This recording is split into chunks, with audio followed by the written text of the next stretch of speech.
Film के शुरुआत में हम एक जैक नामी आदमी को देखते हैं जो कि इस मूवी का मेन कैरेक्टर है। वो एक साइंटिस्ट होता है और मौसमियाती तब्दीली के हवाले से वो रिसर्च कर रहा होता है। फिर हम जैक को अपने दो साथियों के साथ एक बर्फीले इलाके में देखते हैं। ये लोग वहाँ जमी हुई बर्फ का कुछ सैंपल लेना चाह रहे होते हैं, लेकिन तभी वहाँ पर बर्फ के अंदर दरारें पड़ना शुरू हो जाती हैं और एक बहुत बड़ा खला पैदा हो जाता है। और इतना बड़ा खला हो जाता है कि वो दो हिस्सों में तकसीम हो जाती है। फिर जैक देखता है कि उन्होंने जो बर्फ के सैंपल लिए थे वो तो दूसरी साइड पर रह गए हैं, और फिर जैक उन्हें लेने के लिए दूसरी साइड पर छलांग लगा देता है। और दूसरी साइड से वो सैंपल लेकर वापसी के लिए जब छलांग लगाता है तो उसका पाँव स्लिप हो जाता है, लेकिन वो गिरते गिरते बच जाता है। फिर इसके दोनों साथी उसे ऊपर की तरफ खींच लेते हैं। फिर हमें दिल्ली शहर दिखाया जाता है जहाँ पर ग्लोबल वार्मिंग के हवाले से एक कॉन्फ्रेंस चल रही होती है जिसमें तमाम मुल्कों के ओहदेदारान मौजूद होते हैं, और हमें वहाँ पर जैक भी नजर आता है। फिर जैक ग्लोबल वार्मिंग की वजह से मौसम में होने वाली तब्दीलियों के बारे में बता रहा होता है। कहता है कि पिछले कुछ वक्त से हमारी ज़मीन के टेम्परेचर में काफ़ी बदलाव हो रहे हैं, और अगर हमने इस बारे में कुछ भी नहीं किया तो आने वाले वक्तों में सभी ग्लेशियर पिघल कर समंदर में मिल जाएंगे, जिससे जाहिर है कि मौसम में भी बदलाव आ जाएगा। जैसे कि कहीं बहुत ज़्यादा बारिशें होना शुरू हो जाएंगी और कहीं पर तूफान आना शुरू हो जाएंगे। नॉर्थ एरिया जहाँ पर बर्फ़ पड़ती है वहाँ हद से भी ज़्यादा टेम्परेचर गिरेगा, और टेम्परेचर गिरने की वजह से हर तरफ बर्फ़ ही बर्फ़ होगी और सब कुछ जम जाएगा, और इसकी वजह से कहीं भी ज़िंदगी का नामो निशान नहीं रहेगा। जिस पर वहाँ पर मौजूद अमेरिकन प्रेसिडेंट के साथी और दूसरे लोग जो बैठे हुए थे वो इस बात को नज़रअंदाज कर देते हैं। लेकिन एक आदमी जो समंदर का साइंटिस्ट था उसे जैक की बातें सच लगती हैं। फिर दिल्ली शहर का मौसम दिखाया जाता है कि जो काफ़ी तेज़ी से बदल रहा होता है। फिर हम समंदर के साइंटिस्ट को अपनी रिसर्च टीम के साथ स्कॉटलैंड में देखते हैं, जो कि जैक की बातों को ध्यान में रखते हुए मौसमियाती तब्दीली पर रिसर्च कर रहे होते हैं। और फिर हम देखते हैं कि जापान में अचानक से बर्फ़ के बड़े बड़े टुकड़े आसमान से गिरना शुरू हो जाते हैं, और वो इतने बड़े बड़े टुकड़े थे कि जिसके ऊपर भी गिरते थे वो बंदा ज़ख्मी हो जाता था। फिर हम देखते हैं कि जैक अपनी वाइफ को कॉल करता है। वो अपनी वाइफ से उसका हाल चाल पूछता है और अपने बेटे सैम के बारे में भी पूछता है, जिस पर उसकी वाइफ बहुत नाराज़ होती है और उसे कहती है कि तुम अपनी रिसर्च की वजह से हमें बिल्कुल भी टाइम नहीं देते हो। फिर जैक की वाइफ उसे बताती है कि हमारे बेटे सैम ने एक कंपटीशन में हिस्सा लेना है जो कि न्यूयॉर्क में होना है, तो क्या आप उसे सही टाइम पर एयरपोर्ट पर पहुंचा देंगे। जिस पर जैक वादा करता है कि मैं ठीक टाइम पर सैम को वहां पर पहुंचा दूंगा। और फिर कुछ देर के बाद हम देखते हैं कि जैक अपने बेटे सैम को एयरपोर्ट पर छोड़ देता है। फिर हम देखते हैं कि सैम अपने दो दोस्तों के साथ जहाज़ में बैठा होता है, लेकिन तभी तूफान आने की वजह से जहाज़ हिलना शुरू हो जाता है और लोगों का सामान सवारियों के ऊपर, पैसेंजर्स के ऊपर गिरना शुरू हो जाता है, और ये देखकर सब लोग काफ़ी डर भी जाते हैं। फिर हम खला में दो साइंटिस्ट को देखते हैं जो रिसर्च करने के लिए वहाँ गए हुए थे।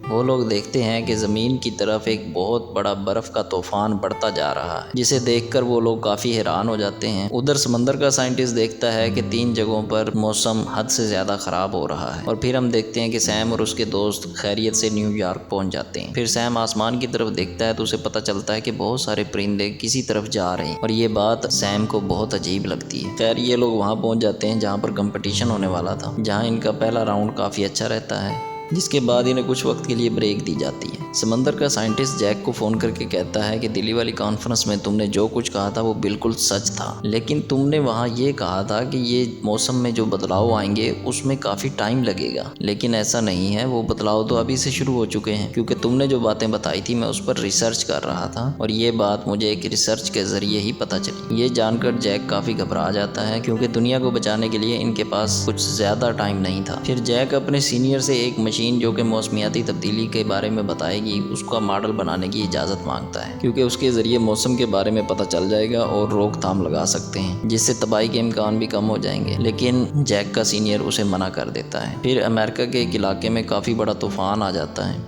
और इस तूफ़ान की वजह से इतनी तबाही होती है कि 75% लोग मारे जा चुके होते हैं। और ये बात जैक के सीनियर के साथ साथ अमेरिकन प्रेसिडेंट को भी पता चल जाती है, जिसके बाद प्रेसिडेंट पूरे मुल्क में जहाज़ उड़ाने से मना कर देते हैं। ये सब कुछ जानने के बाद जैक का सीनियर भी समझ जाता है कि जैक बिल्कुल ठीक कह रहा था, क्योंकि जो कुछ जैक ने बताया था वैसा ही चल रहा है, यानी पूरी दुनिया में ही मौसम काफ़ी तेज़ी से तब्दील हो रहा था। और फिर जैक का सीनियर जैक को जल्दी से वो मॉडल तैयार करने का कहता है, लेकिन उस मॉडल को तैयार करने के लिए जैक को और उसकी टीम को 48 आवर्स का टाइम दिया जाता है और इसीलिए ये लोग फिर फ़ौरन से उस मॉडल को बनाने में लग जाते हैं। और फिर तकरीबन 24 घंटे के बाद उन्हें पता चलता है कि अगर उन्होंने जल्दी कुछ ना किया तो अगले 8 हफ्तों में सब कुछ खत्म हो जाएगा, इसलिए इन्हें कुछ भी करके आने वाली मुसीबत से लोगों को बचाना होगा। फिर हम देखते हैं कि जैक अपने बेटे सैम को कॉल करता है और उसे कहता है कि तुम फौरी वापस आ जाओ, जिस पर सैम कहता है कि यहाँ पर जहाज़ों के उड़ने पर पाबंदी है जिसकी वजह से मैं वापस नहीं आ सकता। फिर जैक अपनी तमाम रिसर्च की रिपोर्ट्स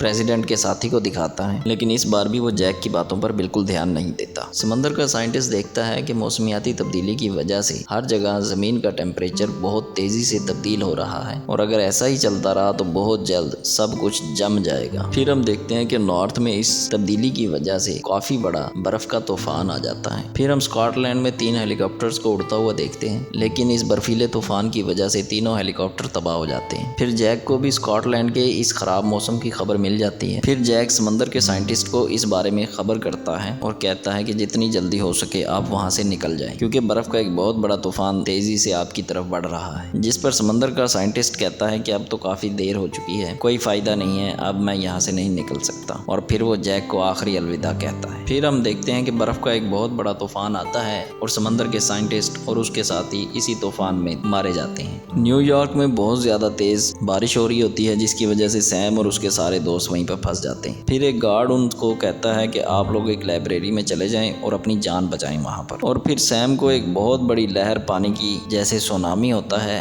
वैसे आती हुई दिखाई देती है। फिर सैम और उसके साथी फौरन से भागकर लाइब्रेरी में आ जाते हैं। फिर हम न्यूयॉर्क शहर का बहुत ही बुरा हाल देखते हैं, हर तरफ पानी ही पानी होता है। फिर सैम लाइब्रेरी के फ़ोन से अपने डैड जैक को कॉल करता है और न्यूयॉर्क शहर की ख़राब हालत के बारे में अपने डैड को बताता है। फिर जैक सैम को कहता है कि चाहे कुछ भी हो जाए तुम और तुम्हारे दोस्त इस लाइब्रेरी को छोड़कर कहीं मत जाना और तुमने घबराना नहीं है, मैं तुम्हें लेने ज़रूर आऊँगा। फिर जैक अपने सीनियर के कहने पर प्रेसिडेंट से जाकर मिलता है और उन्हें अपनी सारी रिसर्च के बारे में बताता है। तो फिर ये फैसला होता है कि इस मुसीबत की घड़ी में वो लोग नॉर्थ के लोगों की मदद करेंगे। वहाँ पर जितने भी लोग फंसे हुए हैं उन सबको निकाल कर साउथ वाली साइड पर लेकर जाएंगे, क्योंकि नॉर्थ की निस्बत साउथ के हालात काफ़ी बेहतर थे। फिर जैक अपने 2 साथियों को लेकर अपने बेटे सैम को लेने के लिए न्यूयॉर्क के लिए निकल जाता है। फिर हम देखते हैं कि न्यूयॉर्क में इतना टेम्परेचर गिर जाता है कि वहाँ पर जितना पानी था वो सब का सब बर्फ़ बन जाता है और सब चीज़ें जम जाती हैं। और लाइब्रेरी में फंसे हुए सब लोग बाहर का ये नज़ारा देखकर काफ़ी डर जाते हैं। उनमें से एक सिक्योरिटी वाले की नज़र बाहर कुछ लोगों पर पड़ती है जो साउथ की तरफ चलकर जा रहे होते हैं। ये देखकर लाइब्रेरी में मौजूद सभी लोग भी पैदल ही साउथ की तरफ जाने का प्लान बनाते हैं, मगर सैम उन्हें ऐसा करने से मना करता है और यकीन दिलाने की कोशिश करता है कि हम लोग बच जाएंगे अगर हम यहीं पर रहे तो। और वो ये भी बताता है कि मेरे फादर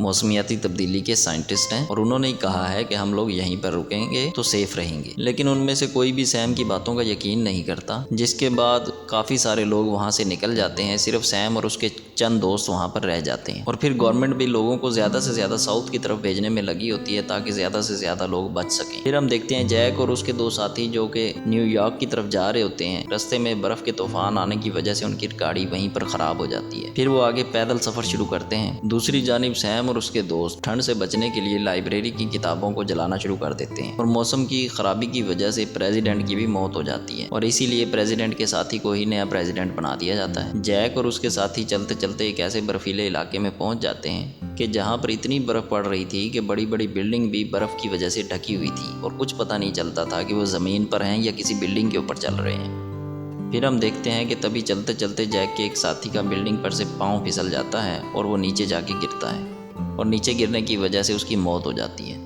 फिर जैक और उसका एक साथी अपना सफ़र आगे शुरू कर देते हैं। फिर हम देखते हैं कि सैम की एक फ्रेंड होती है जिसकी तबीयत अचानक से ख़राब होना शुरू हो जाती है।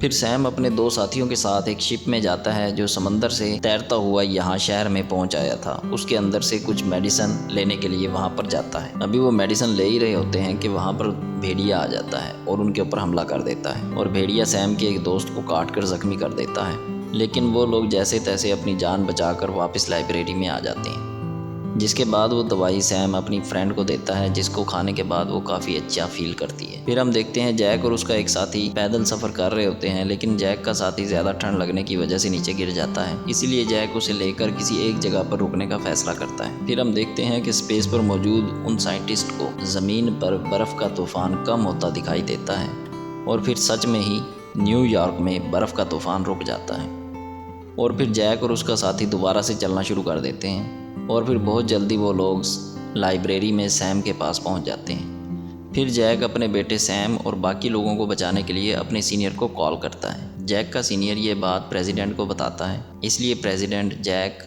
और उसके साथियों को बचाने के लिए हेलीकॉप्टर भेजते हैं। फिर हेलीकॉप्टर वहां पहुंच जाते हैं और सभी लोगों को बचा लिया जाता है। फिर ये लोग जब हेलीकॉप्टर से नीचे देखते हैं तो इन्हें पता चलता है कि न्यूयॉर्क में अभी भी काफ़ी सारे लोग बचे हुए हैं। ये वो लोग थे जो बिल्डिंग्स के अंदर रहे थे और जिनको साइम ने मना किया था लाइब्रेरी से जाने से, वो तो मर चुके थे। फिर हम देखते हैं कि मौसम आहिस्ता आहिस्ता खुद ब खुद ही साफ होना शुरू हो जाता है, जिसके कुछ वक्त के बाद सब कुछ नॉर्मल होना शुरू हो जाता है। फिर नए प्रेसिडेंट टीवी पर अपनी गलती की माफ़ी मांग रहे होते हैं, क्योंकि शुरुआत में जब जैक ने उन्हें मौसम के बदलने के बारे में बताया था तो उन्होंने जैक की बात को इग्नोर कर दिया था। वो कहते हैं कि अगर मैं उस वक्त जैक की बात मान लेता तो आज इतने लोगों की जानें ना जाती। मुझे इस बात का दुख है कि बहुत सारे लोग मारे गए। और एक अहम बात, ये तो कुदरत की तरफ से हमें दिखाया गया एक छोटा सा सैंपल था। अगर हम अपनी ज़मीन की कदर नहीं करेंगे और इसके साथ खेलेंगे, गंदगी और इस तरह की चीज़ों पर काबू नहीं पाएंगे तो हमें ऐसी ही सज़ा मिलती रहेगी। और इसके साथ ही ये मूवी यहीं पर ख़त्म हो जाती है।